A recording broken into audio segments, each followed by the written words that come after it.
Gift দিয়েছো মানে? আমি তো কিছুই বুঝলাম না, কি বলছো? কোন গিফট?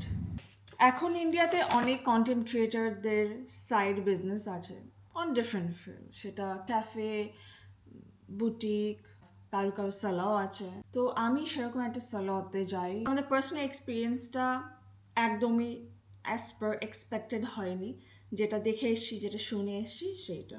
আর আমাদের যেহেতু ভালো লাগেনি, অ্যাপয়েন্টমেন্ট নেওয়ার পরও we decided to leave the place. জিনার লাইক পার্টনারশিপ আছে, ওনাদের আমরা ব্লগ দেখি, সেই জন্যেই সেই থ্রুতেই জানা।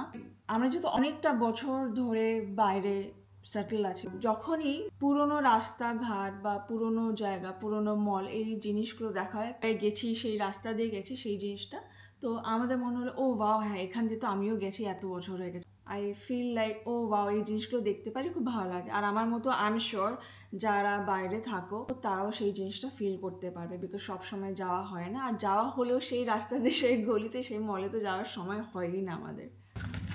সো এইটা যেহেতু the reason how I started watching their vlog. তো ওনাদের থেকেই জেনে ওনাদের সার্ভিস অ্যাভেল করার জন্য আমরা অ্যাপয়েন্টমেন্ট নিই, যেটা বললাম।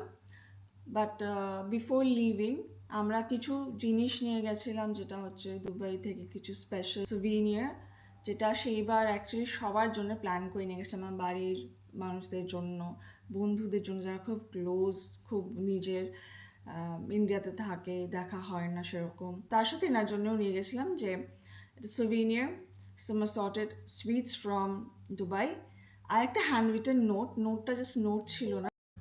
আমরা যেখানে থাকি সেখানে মলে জাস্ট কফি খেতে গেলেই কোনো সেলিব্রিটির সাথে দেখা হয়ে যায়, বা আমাদের যা জব সেই সূত্রে আমাদের হলিউড থেকে বলিউড কার সাথে দেখা হয়নি বা কোন ইন্ডাস্ট্রির মানুষের সাথে দেখা হয়নি। শুধু সেটাই কেন, ইন্ডিয়ান কত ফেমাস পার্সোনালিটির সঙ্গে আমাদের দেখা হয়েছে। এগুলো যদি আমি সাইডে রেখে দিই, যারা শুধু কলকাতা থেকে, শুধু বাড়ি থেকেই যারা ব্লগিং করে, তাদের মধ্যেও আমার সাথে কিন্তু প্রথমবার হলো, আর ইট ওয়াজ ভেরি সারপ্রাইজিং। ওনার সালাতে গেছি, আমাদের এক্সপিরিয়েন্সটা পার্সোনালি ভালো হয়নি। Yes, we decided to leave. আমাকে সেই টাইমে অনেকেই বলেছিল, না রিভিউ দে, তোদের পার্সোনাল রিভিউ তোরা দিবি না, বিকজ আই নো রিভিউটা কত ম্যাটার করে। আমরা যেখানে থাকি ও কান্ট্রিতে রিভিউজ ম্যাটার্স আ লট। কীরকম মার্কেটে পারফর্ম করছো। I choose not to give any kind of review, but before I leave Dubai assorted যে চকলেটস হয়, আর দুবাই থেকে সোভিনিয়ার যেটা নোটটা বলেছিলাম সেটা দিয়েছি। ফির মেসেজটা কেউই কিন্তু কোনো রিপ্লাই দেয়নি। শুধু সেটাই না, তারপর কিন্তু আমি এটাও জানতে পেরেছি ওনার ব্লগে কিন্তু সোভিনিয়ারটা খুব ভালো করেই দেখাচ্ছে, যেটা আমি মাল্টিপল ভিডিওতে শুনে এসেছি। আমাকে এমনকি স্ক্রিনশটও দেখিয়েছে, আমি তাও কিছু বলি না। ডেফিনেটলি এটা খুবই খারাপ লাগারই বিষয়। লাস্ট যে ভিডিওতে I was like, it's like too much. বাড়িতে এত ডিসপ্লে করে রাখা হচ্ছে, ভিডিওতে এতবার ডিসপ্লে করা হচ্ছে, আইদার তোমাকে কেউ দিয়েছে বা তুমি দুবাই থেকে এসে নিয়ে গেছো। যে দিয়েছো তাকে রিপ্লাই করার দরকার তো মনেই করনি, কিন্তু তার জিনিসটা শোকেস করেই বেড়াচ্ছ।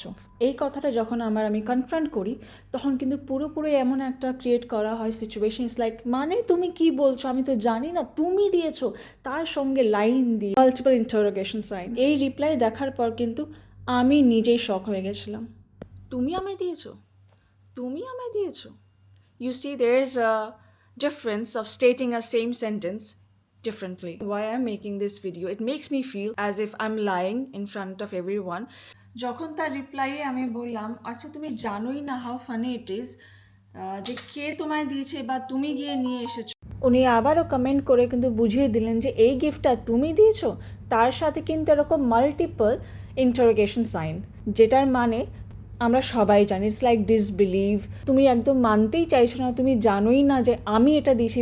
হ্যান্ড রিটেন নোটটা দিয়েছিলাম, সেটাতে না খুব ইমোশন ছিল। যারা আমাদের মতন বাইরে তোমরা আছো, তোমরা ডেফিনেটলি কানেক্ট করতে পারবে। আমরা খুব ইয়াং এজে না বাইরে চলে এসেছি নিজের লাইফে বড় কিছু করার জন্য, নিজের লাইফে গ্রো করার জন্য। তো তখন যখন এরকম জিনিসগুলো দেখা যায়, যখন যেই জায়গায় আমরা হয়তো এত বছর আগে যেতাম, কিছু জিনিস চেঞ্জ হয়েছে, কিছু নতুন অ্যাডিশন হয়েছে, শুধু আমরাই না, আমাদের মতো তোমরা যারা বাইরে গেছো, আই এম শিওর তোমাদেরও ঠিক কিন্তু সেম ফিলিংটা হয় কমেন্টটা করার পর। আর যেহেতু আমি পরের দিন দেখেছি, তো আমি লাস্ট রিপ্লাইটা পরের দিন দিয়েছি। বাই দ্যাট টাইম আমি সকালে উঠে দেখেছি যে অনেকে আমাকে ডিএম করেছে। আচ্ছা একটু ডিটেইলে বলো তো কী হয়েছে তুমি এরকম কমেন্ট করেছো? যেটাকে আমাকে অনেক মানুষে করেছে সেই কমেন্টটা করার পর। অনেকে ওনার পার্সোনাল অ্যান্ড প্রফেশনাল লাইফ নিয়ে বলেছে যারা হয়তো এক্সপিরিয়েন্স করেছে। প্রথমেই দেখানোর চেষ্টা করা যে আমি এরকম কিছু সত্যিকারে করিনি, বাট আমি প্রিটেন্ড করছি যে এরকম কিছু করেছি। 10টা লোক এটাই দেখে ভাবলেন যে আমি হয়তো বানিয়ে কিছু বলার চেষ্টা করছি বা মিথ্যে কথা বলছি, ভুল কথা। তোমরা যারা আমাকে ডিএম করে বলেছো যে তোমরা ক্যামেরার ওপার থেকে দেখছো, তোমরা কি এটাই ভাবো যে সব সত্যি?